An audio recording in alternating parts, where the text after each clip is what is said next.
ये माला तुम्हारी माँ की है।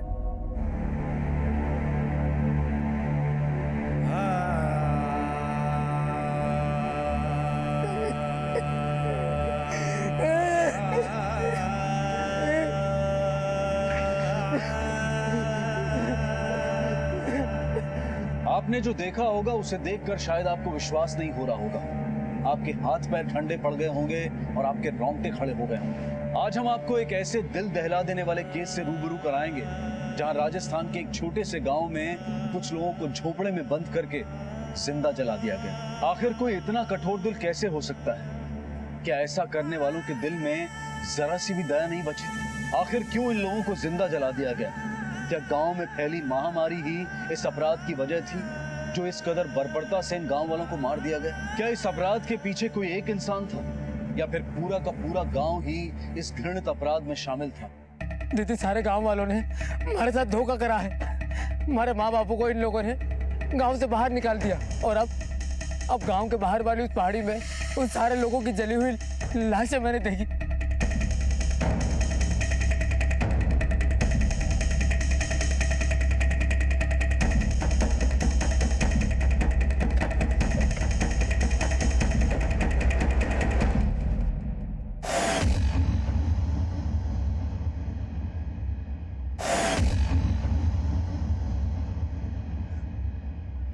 अभी तो यही थी, अचानक से कहाँ गायब हो गई? मैंने अपनी आंखों से देखा है विनोद भैया। केशव, पक्का तूने ठीक से तो देखा? यही थी सब लाशें? मैंने अपनी आंखों से देखा है विनोद भैया। माँ बापू और भी बहुत सारे जले हुए लोग थे यहाँ। झोपड़ा जला तो है, जरूर कोई बात है। मुझे लगता है पुलिस में खबर करनी चाहिए। सर, केशव का कहना है कि उसने वहाँ कई लाशें देखी, पर जब हम वहाँ गए तो वहाँ जले हुए झोपड़े के सिवा कुछ भी नहीं था। साहब, जीते जी मैंने मेरे माँ बापू से किसी ने मिलने नहीं दिया। और अब तुम जब उस जगह पे पहुंचे तो वहां लगभग कितनी लाशें थी? लगभग 10-11। सुंदर सर, फौरन इनके गांव चलते हैं और देखते हैं कि आखिर माजरा क्या है। सर, लेकिन इनका गांव यहाँ से 60-70 किलोमीटर दूर है। जगह चाहे कितनी भी दूर हो, कानून हर जगह होना चाहिए।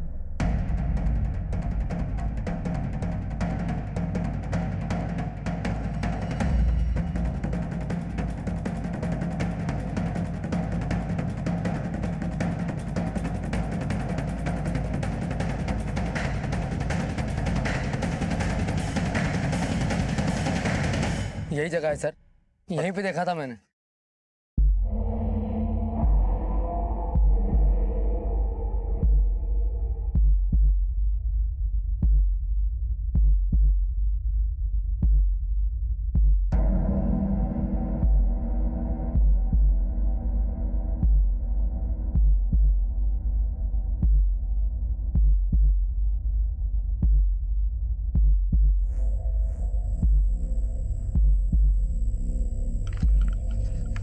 सर, कुछ नहीं मिला है। सुंदर, हमें गांव के लोगों से पूछताछ करनी चाहिए, तभी हमें पता चलेगा कि आखिर मामला क्या है। इस गांव के 60-70 किलोमीटर के सराउंडिंग में कुछ भी नहीं। इसका मतलब बाकी के लोग भी इसी गांव के होंगे। बात अगर केशव के माँ बाप के मरने की होती तो मामला दुश्मनी का या पारिवारिक हो सकता था, लेकिन एक साथ इतने सारे लोगों के मरने की घटना ये किसी और ही तरफ इशारा करती है।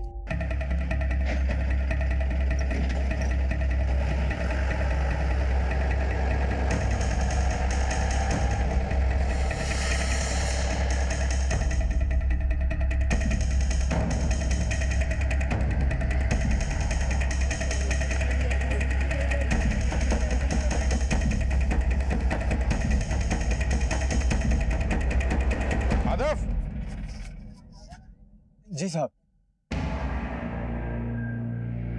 आग? नाना साहब, मारो तो उस तरफ कभी जाना ना होवे, बल्कि किसी ना तो किसी के मुंह से सुनी हो। माँ बाप की खोज खबर लेने की भी कोशिश नहीं की?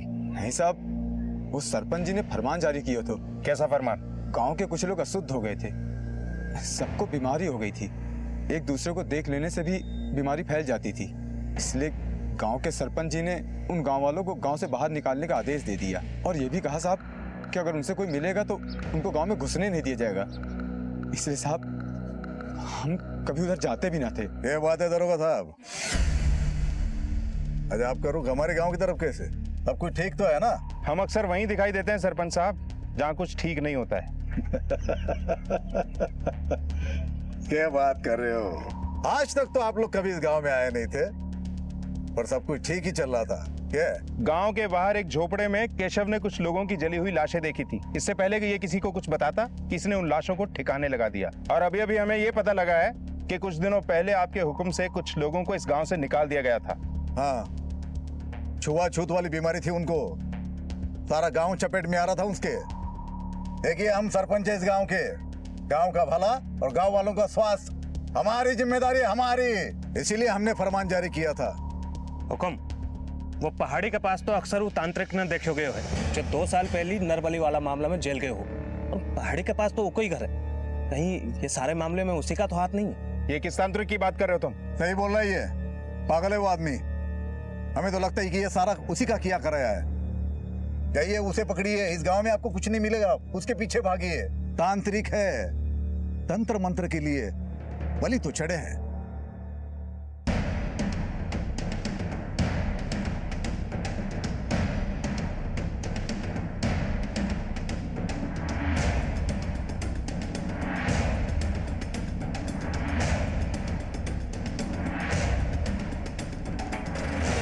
सुंदर, ये तांत्रिक जहां भी दिखाई दे इसे पकड़ के पुलिस स्टेशन लेकर आओ। बीमारी की वजह से बेचारे गांव वालों को गांव से बाहर कर दिया गया। गांव में कोई अस्पताल, कोई ऐसी सुविधा भी नहीं है जिससे इनका इलाज हो सके।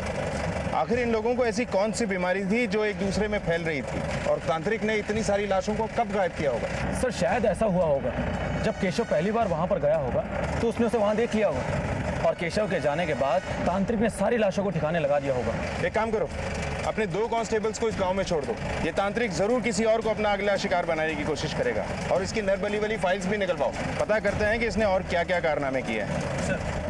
गांव वालों से पूछताछ करने पर ऐसा लग रहा था कि उन्हें एक जवाब रटा सा दिया गया, और यही बात पुलिस के शक को और गहरा कर रही थी। आज भी हिंदुस्तान में ऐसे कई गांव हैं जहां कई किलोमीटर के रेडियस तक कोई कानून व्यवस्था नहीं है, और जहां कानून व्यवस्था नहीं होती वहां लोग अपना कानून बना लेते हैं। पुलिस के लिए फिलहाल इन 12 लाशों का राज सबसे बड़ी चुनौती थी, जिसे सुलझाने की वो पूरी कोशिश कर रहे थे। वहीं गांव में कुछ ऐसे लोग भी थे जिन्हें ये बात बिल्कुल रास नहीं आई थी कि केशव की वजह से गांव में पुलिस का आना हुआ। केशव की दिलेरी की वजह से ही पुलिस को इन लाशों के बारे में पता चल पाया था, लेकिन कहीं इसी दिलेरी की वजह से केशव किसी मुसीबत में तो नहीं फंसने वाला था।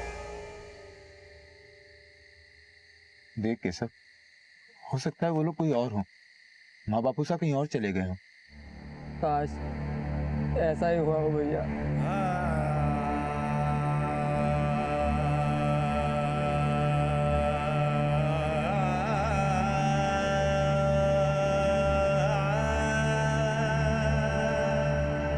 केशव, ले बेटा खीर खा। तुझे खीर बहुत पसंद है ना? एक बार चला गया तो तुझे खीर कौन खिलाएगा? अरे माँ, अब तू देखती जा, बहुत जल्दी तुझे और बापू को भी अपने साथ शहर ले जाऊंगा, फिर हम सब वहाँ इकट्ठे रहेंगे।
इकट्ठे होते दोनों।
सर, कल रात से पता नहीं केशव कहाँ चला गया और अभी तक घर भी नहीं लौटा है। क्या? साहब, हम दोनों पूरी रात इंतजार करते रहे, लेकिन केशव का कोई अता पता नहीं चला साहब।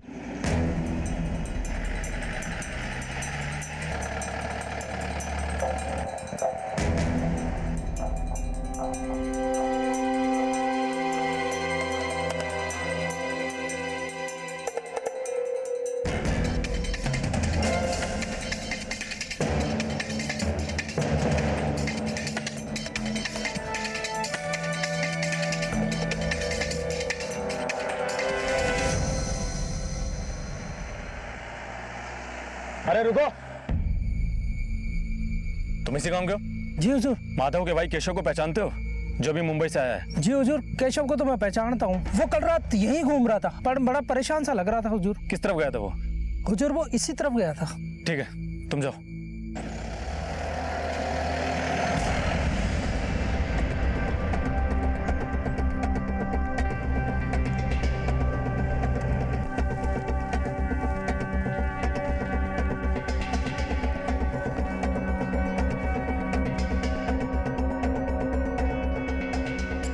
आखिर इतनी रात को केशव यहाँ क्यों आया होगा, वो भी इस जले हुए झोपड़े के पास, और इसके बाद वो गया कहाँ होगा? सर, कहीं केशव भी तो उस तांत्रिक का शिकार तो नहीं बन गया?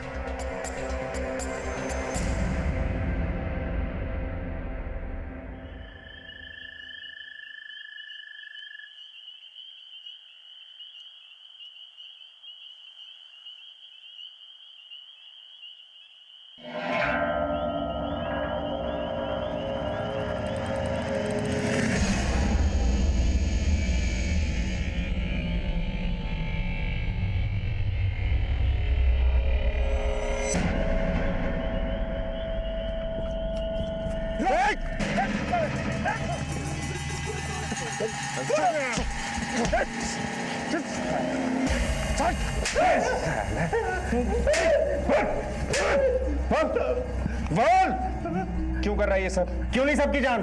कहाँ है सबकी लाशें? बोल। क्या हुआ साहब, क्या बात है? अच्छा, तुझे पता ही नहीं क्या बात है? वो चाकू, उस पे लगा हुआ खून। बेटा, तेरी सारी हिस्ट्री हमारे पास है। पिछले केसों से तू बच गया था, मगर इस केस से नहीं बचेगा। बोल बोल, क्यों मारा केशव को? साहब, मैं क्यों किसी को मारूंगा, और आप किस केशव की बात कर रहे हो? तू इन सब मासूमों की बलि चढ़ा रहा था, और केशव वो है जिसकी बलि तूने कल चढ़ाई। बात को घुमा मत, जल्दी बता, बता मामला क्या है? साहब, वो लड़का जो कल मिला था।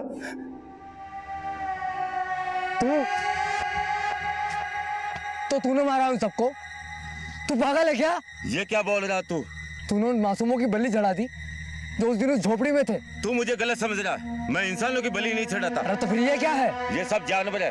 जानवर? हाँ, तुझे यकीन नहीं आता तो मैं एक बोरिया खोल के दिखाता हूँ तुझे। आओ देख। साहब, मैंने केशव को वो सभी जानवर दिखाए थे जिनकी बहन ने बलि चढ़ाई थी, फिर वो वहां से चले गए। तूने बोला और हमने मान लिया, अगर चला गया था तो घर क्यों नहीं पहुंचा? मुझे पता नहीं साहब, मैं आपको वो जगह बता सकता हूँ जहाँ मैंने जानवर गाड़े थे। थोड़ा वहां से खोदो। हाँ,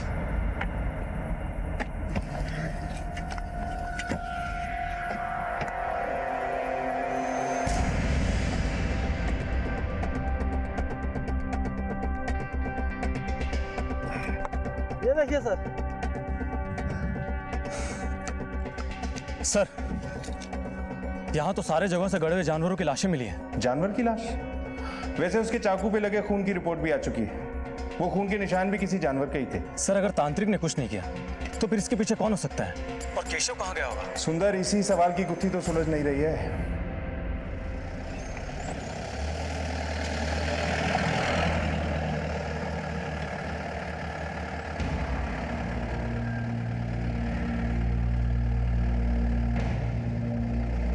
इस सुनसान इलाके में फैक्ट्री? चौधरी, एक काम करो, इस फैक्ट्री पे ले लो।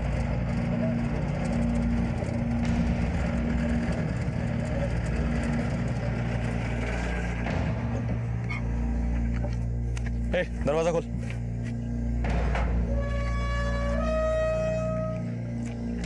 क्या भाई, ये फैक्ट्री बनता क्या? साहब, उनसे पूछ लीजिए, वो सुपरवाइजर है।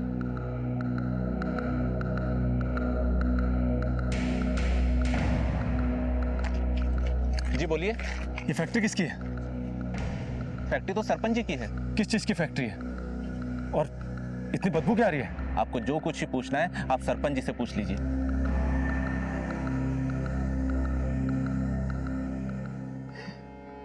सब मेरी गलती है।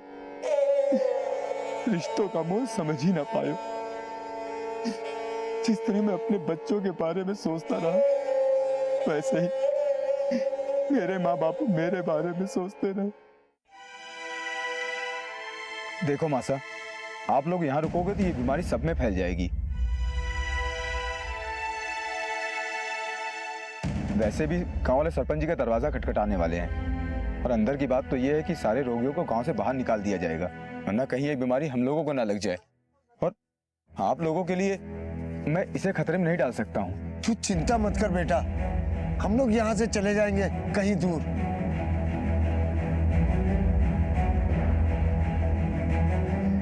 दीदी, केशव के लिए भी मैं ही जिम्मेदार हूँ।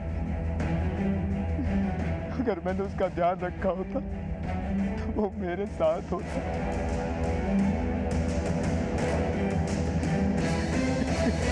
सुंदर, समझ में नहीं आ रहा है कि आखिर माजरा क्या है। पहले इतनी सारी जली हुई लाशें, फिर अचानक से सारी लाशें गायब, और अब वो केशव जिसने आकर हमें सब बताया था वो भी गायब है। सर गांव से भी कुछ खास पता नहीं चल पा रहा है, पर गांव की कुछ ही दूरी पर एक फैक्ट्री है जहां पर गांव के अधिकतर लोग काम करते हैं और ये फैक्ट्री वहां के सरपंच की है। पर मैं जब उस फैक्ट्री में गया था तो वहां से बहुत बदबू आ रही थी। पता नहीं फैक्ट्री में क्या बनाया जा रहा था। शहर से इतनी दूरी पर फैक्ट्री का होना मुझे बड़ा अजीब सा लग रहा था। मैंने क्रॉस चेक किया है, सरपंच इस फैक्ट्री को गैर कानूनी ढंग से चला रहा है। सुंदर, हमें इस फैक्ट्री की छानबीन करनी चाहिए। शायद जिन लोगों की मौत जलने की वजह से हुई वो इसी फैक्ट्री में काम करते हो और ये बीमारी उन्हें इस फैक्ट्री की वजह से ही हुई।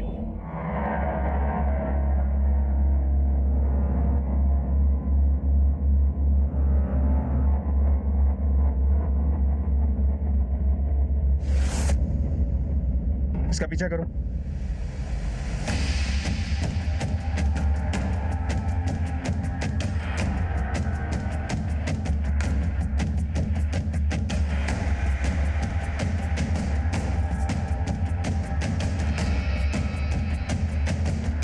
रुको।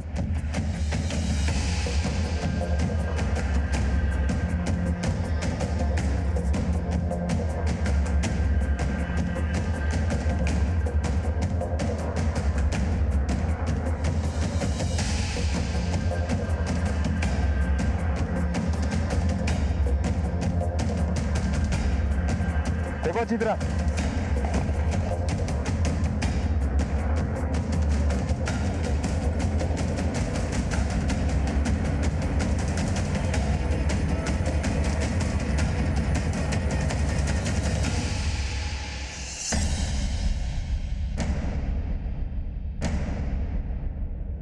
सुंदर, सर।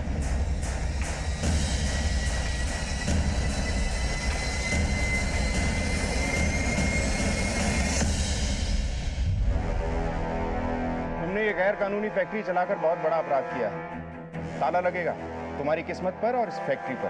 गांव के सभी लोग तुम्हारी फैक्ट्री में काम करते थे, जिनमें केशव के माँ बाप भी शामिल हैं। जाहिर सी बात है, अगर गांव छोड़ देने के बाद भी उनका तुमसे लेना देना है तो उनकी मौत की वजह में भी सिर्फ तुम्हारा ही लेना देना होगा।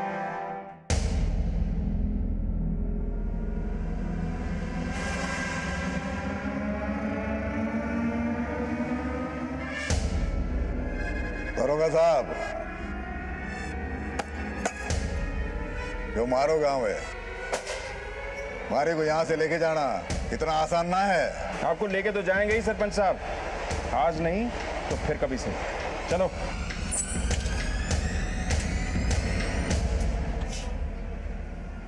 सुंदर, स्पेशल फोर्स के लिए एप्लीकेशन भेजो। इन सब मौतों के पीछे सरपंच का ही हाथ है, इसे अरेस्ट करना ही होगा। सर साहब, ये सब मेरी वजह से हुआ साहब। मैंने उनको भेजा था, जिसके बाद ये सब। सर गांव के ऊपर मैंने शुरू से ही सरपंच का दबदबा देखा है, पर वो इस हद तक गिर सकता है ऐसा लगा नहीं था। सर आप उसे अरेस्ट क्यों नहीं करते? देखिए, हमारी पुलिस चौकी आपके गांव से 70 किलोमीटर दूर है और ये ज्यादा बड़ी पुलिस चौकी भी नहीं है। सरपंच के पास जितने लोग हैं उनसे निपटने के लिए हमें और जवानों की जरूरत होगी। हमने स्पेशल फोर्स की मांग की है, वो अप्रूव होते ही हम सरपंच को गांव के बीच से उठा के लाएंगे। और जब से सरपंच को पता चला है कि उसका फांडा फूट चुका है, उसने गांव के आसपास अपने लोग भी बढ़ा दिए। सर, पोस्टमार्टम की रिपोर्ट आ चुकी है। मरने वाले सभी लोगों को टीबी की बीमारी थी और उन सभी लोगों को जिंदा ही जला दिया गया था। क्या? जिंदा जला दिया?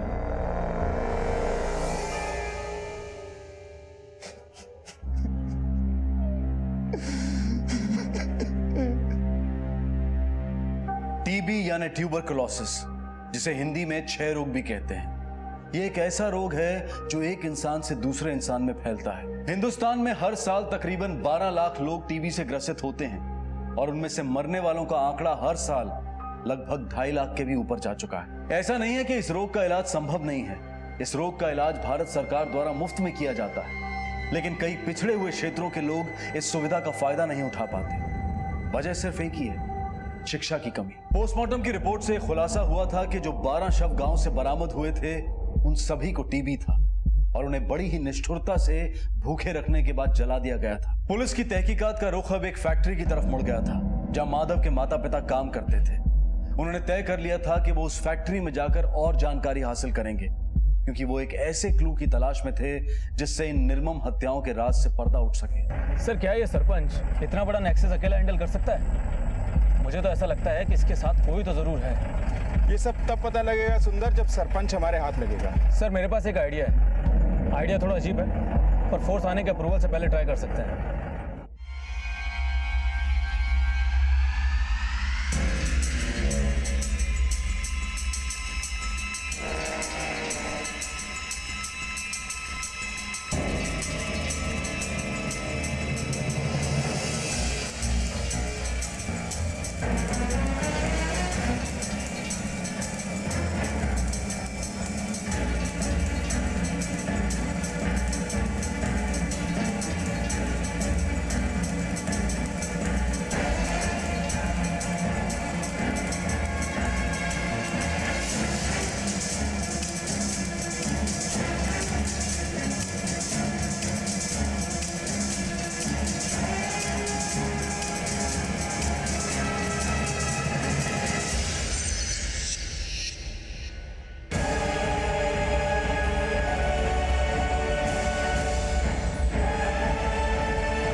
चलो सरपंच साहब, और बैठ लिए इसी गाड़ी में। अब हमारी गाड़ी में बैठो। दरोगा, ठीक नहीं कर रहे तुम। अरे सब ठीक है, चल चल। दरोगा, भूल रहे तो ये हमारा इलाका है। भूल आप रहे सरपंच साहब, आपका इलाका पीछे रह गया। चलो अंदर, चल अंदर, चलो उठो। क्या नहीं है, चलो। अरे तुम जानते नहीं हो। एक तो तू गैर कानूनी फैक्ट्री चला रहा था, ऊपर से तेरे ही डंपिंग ग्राउंड में जली हुई लाशें मिलती हैं और मरने वाले सभी लोग तेरी ही फैक्ट्री में काम करते थे। क्या ये सब? हाँ, मैं मानता हूँ वो फैक्ट्री मेरी है, वो लाशें मेरी जमीन पर मिली थी, लेकिन सब उन सबको महामारी थी। उनको महामारी नहीं थी, टीबी थी उन्हें, जो तेरी ही फैक्ट्री में काम करने की वजह से थी। क्या ये सब मामला? सर, केशव का पता चल गया है।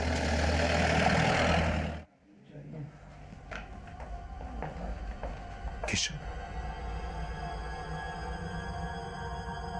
केशव, केशव,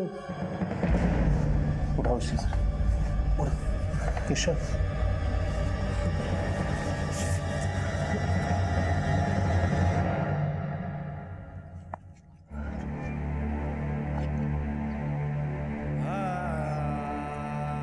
भाई साहब, मैं तो यहाँ माँ बापू से मिलने आया था। एक अरसे के बाद उनका चेहरा देखने वाला था, पर देखो ना ये क्या हो।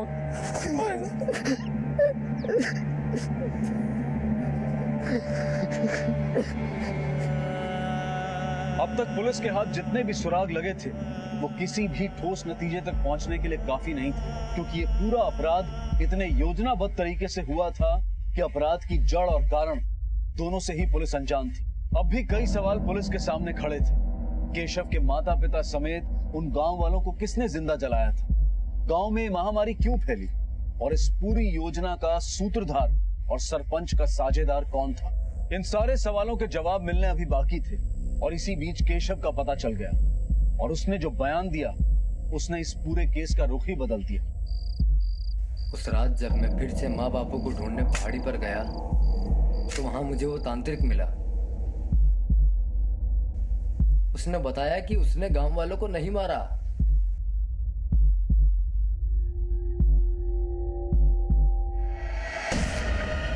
और यही बात जब मैं सरला दीदी को बता। तुझे तो मैंने सबसे साफ सुथरा समझा था। ये क्या कहानी है? इतनी लंबी प्लानिंग, इतना बड़ा सेटअप। सर, 7 साल पहले जब मैं यहाँ आई तो मेरा एक ही मकसद था, इस गांव के पानी की समस्या हल करना और यहाँ के लोगों की भलाई करना। वाह, ऐसा लग रहा है जैसे तू देवी का दूसरा रूप है। मुद्दे पर आ, कहानी मत सुना। जब मैं यहाँ आई तो मैंने देखा इस गांव के आसपास कुछ भी नहीं है, और अगर चलती थी तो सिर्फ एक ही आदमी की, सरपंच की। हाँ, मैं एकदम सीरियस हूँ। इतना सब कुछ करके क्या मिल गया हमें? बस सरकार से एक मेडल। सरपंच से बात करके देखते हैं, शायद कुछ बात बन जाए। तुम्हारा प्लान क्या है? ये ऐसी जगह है जहाँ किसी का कोई ध्यान नहीं। बस ये समझो कि राजस्थान के नक्शे में ये गांव है भी या नहीं, ये भी लोगों को पता नहीं। जरा सोचो, अगर यहाँ पे फैक्ट्री लगा दी जाए तो परमिशन की कोई जरूरत नहीं, कुछ भी करो, कुछ भी बनाओ, और तो और मजदूर मुफ्त। लेकिन सरपंच हमें सब क्यों करने देगा? फायदा, पैसा, और कौन नहीं चाहता फायदा और पैसा। सरपंच जी, आप चाहे तो क्या कुछ नहीं कर सकते। दवा की फैक्ट्री है और गांव वालों को मुफ्त में दवा मिल जाएगी आपकी वजह से। मसीहा बनने का अच्छा मौका है, और ये ऐसा सौदा है जहां नुकसान कुछ भी नहीं, बस फायदा ही फायदा है। और भी कुछ फायदे हो सकते हैं, जरा इत्मीनान से मिलिए, समझाते हैं ना।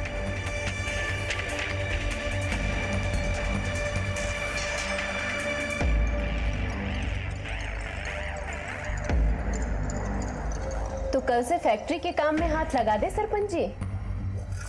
बिल्कुल बिल्कुल। हमें पता था कि फैक्ट्री में जो केमिकल हम यूज करने वाले हैं उससे गांव के लोग बीमार पड़ेंगे ही, इसलिए हमने फ्री में दवा बांटने का नाटक भी किया। गांव वालों को जो दवा हम बांटते थे उसमें पानी भरा होता था। ये बात हमने सरपंच को नहीं बताई थी।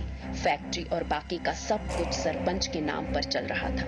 हमें शक तो था सरपंच की नीयत पर, और फिर तभी हम लोगों को इतने कम पैसे?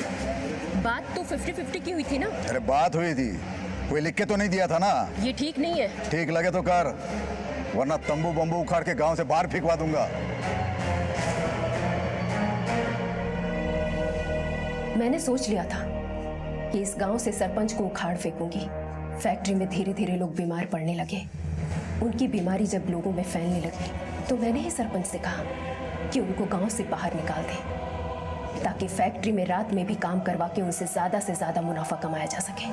और फिर उस रात जब सरपंच ने बीमार गांव वालों को गांव से बाहर झोपड़े में बंद कर दिया था, तो मैंने और विनोद ने मिलकर उन्हें जिंदा जला दिया, ताकि सारा इल्जाम सरपंच पर आए।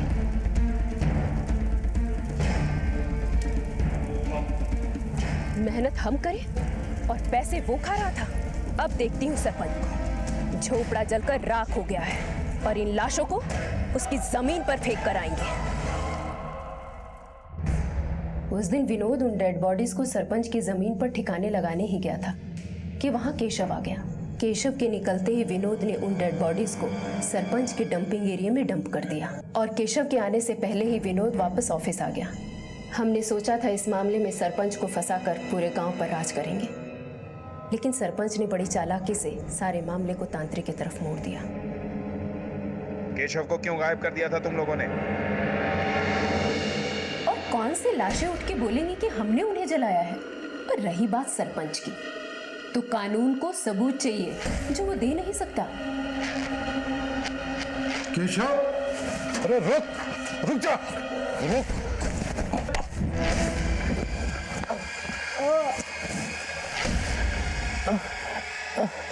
ये तो तुरुप का इक्का है विनोद, इसे तो संभाल कर जिंदा रखते हैं। जरा से पैसों के लालच में तुम लोगों ने इतना बड़ा षड्यंत्र रचा। इतने सारे मासूम लोगों को बेरहमी से जिंदा जला दिया। इंसानियत को भी शर्म आएगी तुम लोगों पर। कोर्ट से मिलने वाली मौत की सजा बहुत कम है तुम लोगों के जुर्म के सामने।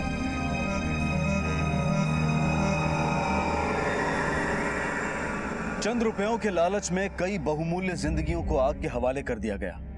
भिनमल गांव में रहने वालों के लिए गरीबी और भुखमरी एक बहुत बड़ी समस्या थी और उनकी इसी मजबूरी का फायदा उठाया सरला और सरपंच ने। केशव के साहस की वजह से न सिर्फ सरपंच और सरला के तांडव से पर्दा उठा बल्कि कई और लोगों को भी बचाया गया।